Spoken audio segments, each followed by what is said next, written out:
Hi, and thank you for tuning into Noir Histoire. I'm Natasha, and in this episode, I'll be discussing Respect. Respect is a 2021 film starring Jennifer Hudson as she portrays Aretha Franklin in a biopic about the life and career of the iconic singer and musician.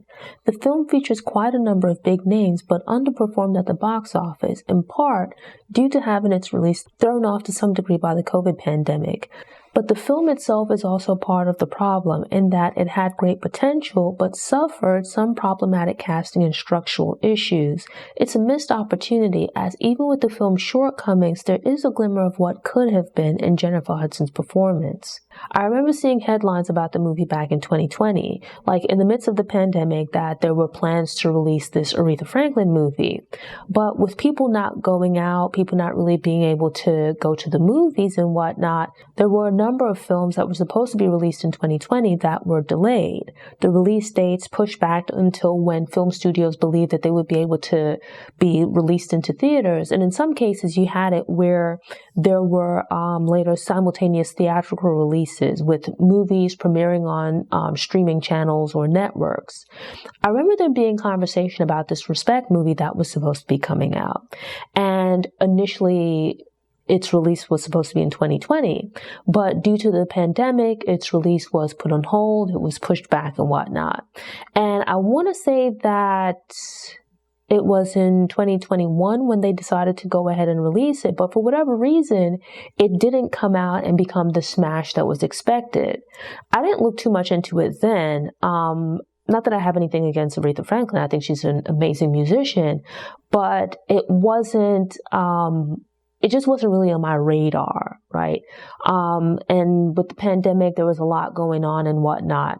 I had the patience to wait for it to come out on DVD. 2021 was a very busy year for me, and I don't really remember going to the movies until towards the end of that year. At the same time, I heard some conversation about the movie, but aside from Jennifer Hudson starring as Aretha Franklin, I didn't really know who else was going to be in the movie. I didn't really look into it.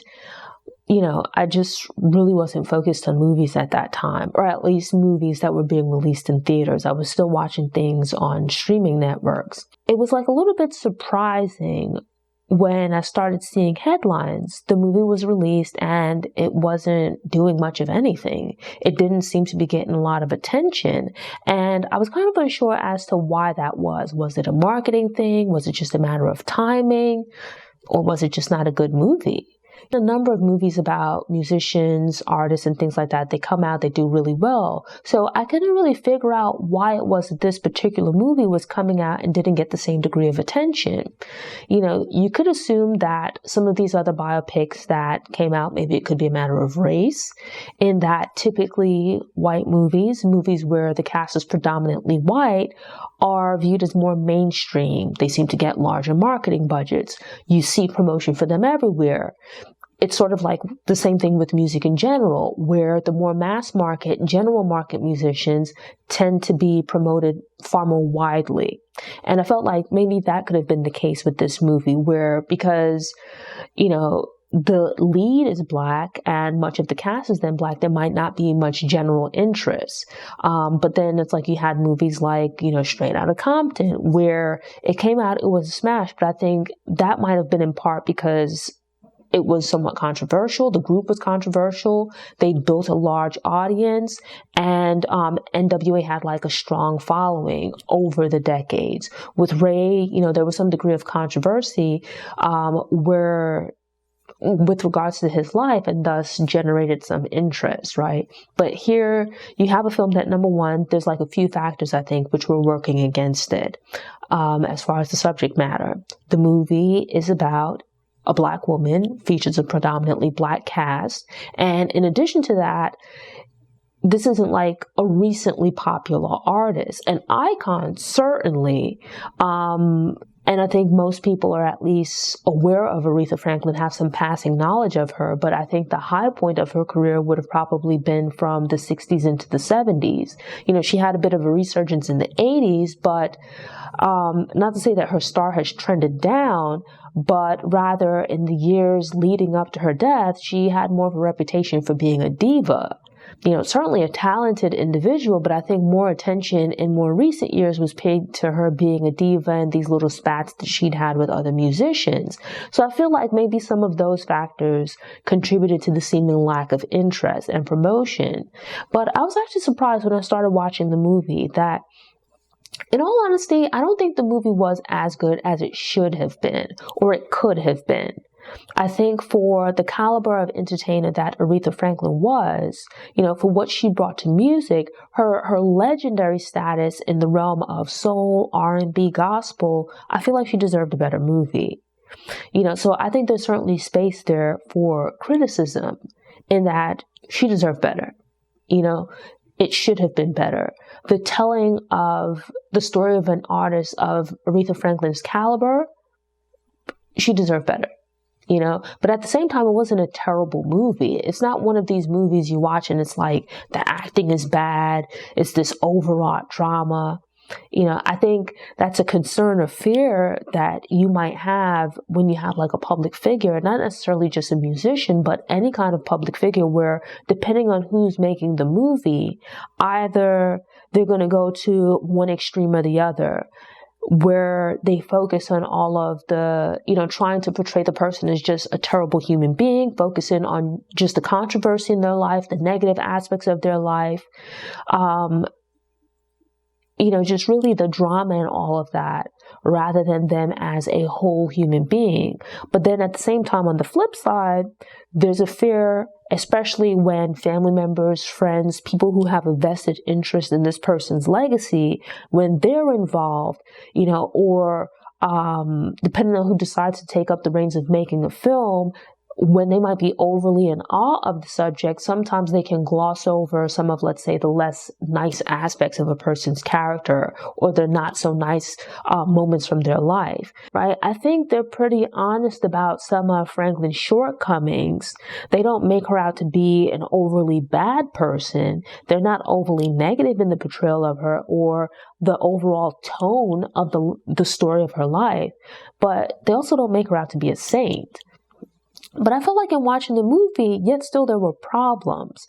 But it felt like it had more to do with its structure. Because I actually thought that Jennifer Hudson did a pretty good job portraying Aretha Franklin. Like, she's not her doppelganger or anything like that. But I felt like she captured the essence of Aretha Franklin's appearance, like her physical appearance. I think she did a pretty good job with a good job handling the music, capturing the spirit of Aretha Franklin. But the problem with the movie was really the structure and the pacing. It clocks in at about 2 hours and 20 minutes. And, maybe 10 minutes or so of that is like credits, clips shown at the end of the movie. So it's more like 2 hours, 10 minutes. But the fact is that 2 hours is generally a decent amount of time for a movie, but somehow because of the way that it's structured, it doesn't feel like enough time. Pretty much you have Jennifer Hudson starring as Aretha Franklin, Forrest Whitaker portrays her father, the Reverend C.L. Franklin, and Marlon Wayans portrays her first husband, Ted White, who also functioned as her manager for a period of time. And so while the movie is certainly about Aretha Franklin, a good amount of the film actually focuses on these men who loomed large in her life. And as we see, they kind of share some similar characteristics, which I think is something in life that you sometimes see where both men and women, to some degree, when you look at the partners that they choose for themselves in life, you can note some similarities between the people they choose to date or marry and whatnot and their parents. The movie starts with Aretha Franklin as a young girl. I believe at the time the movie begins, she's about 8 years old. And the very first scene we see, she's upstairs in her bedroom sleeping. Her father, who's a minister, is having a Saturday night party where, this is like back in Detroit where she grew up. He has like quite a presence in the local area. To my understanding, basically, Aretha Franklin's father at this time within Detroit was sort of like the Martin Luther King Jr. of his day. And so with that, Aretha Franklin, who would go on to become a legend in her own right, she grew up in the presence of quite a number of musical legends within the field of gospel music and what would become soul music. She grew up around these people, calling them uncles, aunts. So amongst those people would be Sam Cooke, Dinah Washington, Clara Ward. These entertainers were people that she grew up seeing in her home, having contact with them by nature of who her father was. And so when we're first introduced to her character, she's an 8-year-old child upstairs sleeping in her bed, and her father comes in and calls her downstairs to sing for the people attending the party. It's a cute little scene. We see that, she's very young at the time, but she has this burgeoning talent that's encouraged by the people around her. And she's growing up surrounded by these great legendary musicians. But one of the things that stands out as we get to see sort of like the family dynamic is that you realize her father looms very large in her life. Her grandmother is present as well. She has siblings. I believe it's like 2 sisters and a brother. And they're growing up in this house together. It seems like a nice, comfortable house. Her dad seems to be doing pretty well, managing and maintaining the kids, providing them with a pretty decent life. But you notice that her mother was absent, or not absent, but rather that her mother wasn't in the home with them. And one of the early things is that we then see her mom comes to pick up Aretha and her siblings and takes them to her house to spend some time. And I knew of Aretha Franklin's mother, that her parents had separated or whatever the situation was when she was quite young, that her mother eventually ended up passing away. But beyond that, I didn't know much about the details of her mother's life. Like the mom and dad broke up, the dad kept the kids for whatever reason. It's never really explained why, at least not within the movie. And, we see that the mom is like living comfortably in a house of her own. She does seem to be present in their lives, If I'm being honest, the understanding that I got was that the mom kind of abandoned them, but it seems that's not the case. And we see here that she does come, she picks them up, she spends time with them. The kids have a relationship with her to the point where, she might not have been living in the same house with them, but she's in regular contact, so what probably happened is that, as the mom is shown, Aretha seems to really love her mom. She's excited about her mom coming to pick them up, spending time together, singing together, talking together.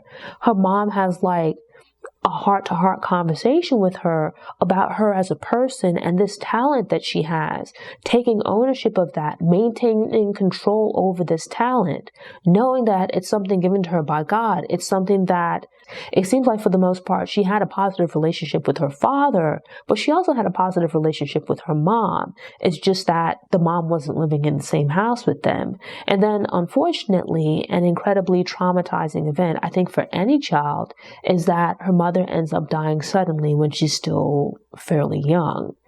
And it's showed in the movie as having a tremendous emotional impact on her, where in just the previous scene, we've seen the mom come and pick them up. They spend time together. She's happy, excited. The mom drops them off, and it's like she just can't get enough of her mom. And then it's like in the very next scene, she's spending some time with her dad, and they receive this phone call that her mother has died. And with that, it plunges her into what I think could be best described as depression, where for what seems like a few weeks at least, she stops talking until her father, in frustration, pretty much puts her on the spot, forces her to begin speaking, right? Like he's allowed her this period of silence, but I guess given his expectations or his belief as to how this should be dealt with, he pushes her to begin speaking again. And in this case, it takes the form of her singing, where she's refusing to speak. And I think especially because it showed in the movie that, it's not clear how accurate it is. But even if it's not 100% accurate, it could be symbolic, where, supposedly the mom comes to pick her up and it's shortly before her birthday. She has these expectations to see her mom again on her birthday, only for her mom to pass away in this very unexpected manner. And with that, it then kind of takes the joy out of her birthday celebration. It becomes a sad occasion, not just for her, but for her siblings as well. And then what we see is this old school way of dealing with problems where, nobody's taking a kid to see a therapist back then. There's like a few moments where Aretha is dealing with some difficult things in her life, one of which is the death of her mom. And you see her father just kind of like basically telling her to like dust yourself off, pick yourself up, get out there and sing. And another event in her life is that at one of her father's Saturday night parties, she's once again upstairs in her bed, lying down in her bed, and one of the party goers, a young man, comes into the room, and from the beginning, it feels like a wholly inappropriate exchange. Why? Because he looks young, but he's a grown man. You know, Aretha Franklin is probably about like 10 or something at this point. I'm assuming she's a little bit older than when we first see her. But it's like, as an adult, you might have like, you know, cute little conversations with kids. But I'm not going out of my way to speak to some 10-year-old. If I'm at your house for a house party or something like that, you know, hey, little Barbara or whatever, how you doing? How's school? That's the extent of the conversation. You know, I'm not, as an adult, going upstairs to your bedroom to talk to you. So, like, the guy entering the room just automatically put me on edge, especially as the conversation went on. Because it's like, you know, he's a grown man asking her about a boyfriend. It just seemed like grooming behavior, just wholly inappropriate. And the movie kind of leaves it as being implied. You know, I had some questions as when the film picked back up, because we now see that she's a little bit older. We get through the scene of her mom passing away. They use this as her singing in the church as like a transition point to her now as a teenager. It goes from her being a little girl portraying Aretha Franklin to now Jennifer Hudson. And it left me with like some questions, because here it is that you see this grown man being inappropriate with her as a child. And when the movie picks back up, she's a teenager and she now has like these two young sons. You know, it seems like they're under the age of 5. It's not exactly clear how old they are. You know, I don't remember how old she's supposed to be at the time, but it's like, it's left a bit ambiguous, you know. At first I had questions, because this is something that I've heard discussed before, you know, in conversations about musicians, where Aretha Franklin had these 2 kids, and it's never been really like publicly stated as far as who's the father of these kids, right? It seems like to some degree it could have been a secret, but I look at it as something different when you have a 12 or 13-year-old, even a 14-year-old becoming pregnant, because my assumption at that point tends to be that most likely the person impregnating a female at that age, a young girl really, is not likely to be a boy of the same age. I tend to have questions, because a 12, 13-year-old girl popping up pregnant, more often than not, it seems that the father is likely to be an older teen or even a grown man. So I had some questions at this point in the movie, you know, especially given the last scene of her childhood. You know, here's this older guy. She's a little girl. He looks like he's young, but he's still like in his late teens or early 20s having an inappropriate conversation with her where he seems to be grooming her. And so because of the way that, you know, they jumped from that scene to her now suddenly being a teenager with these 2 kids, I had questions, you know, like, who's the father of these kids? The father was never really publicly revealed. Some people wondered if it might have been a matter of molestation. You know, maybe one of the musicians that was around, some older male that was around, having an inappropriate relationship with her. But as it's revealed here in the movie, you know, that it's like just some young man from school, some kid from school or something. How much I believe that, I don't know. It's implied that it's just like some kid from the neighborhood. And I guess that could be, you know, where maybe given the time or something like that, it's just something that wasn't openly discussed and it's not, you know, a more dramatic situation. From there, you then have this thing of her now being in her teens. She's still in the gospel world and whatnot. But there's this thing of her dad still exerting a great deal of control over her, which I guess is to be expected, you know, as she's still a minor at this point. But Motown is coming about. There's a guy who's portraying Smokey Robinson. But like, as with a number of notable figures, the actors portraying them look nothing like them at all, which like really threw me off. The guy that's supposed to be portraying Smokey Robinson looks nothing like Smokey Robinson. The guy that's supposed to be portraying Martin Luther King Jr. looks nothing like him. But I guess maybe it's a matter of like tone and capturing the feeling of them. He manages to match some of Martin Luther King Jr.'s gravitas. But like with some of these characters, I feel like they could have done a better job with the casting and with the portrayals as well, because it just really throws you off a bit, because you'd be looking at characters, it's like, I have no idea who this is supposed to be. Motown is coming about, but her dad has other plans for her. Again, they're at another party. It's announced that she's going to be going to New York to meet with some labels. And in this case, the label ends up being Columbia. And so we see the experience of her going to New York. Her dad still exerting control over her, right? Unbeknownst to me, I knew that maybe in the 60s, stretching into the 70s, from reading Natalie Cole's biography and whatnot, that Aretha Franklin was kind of like tearing things up on a tear for about a decade. I think like really a 9-year stretch of winning, I think like best R&B artist or whatever the equivalent might have been at the Grammys.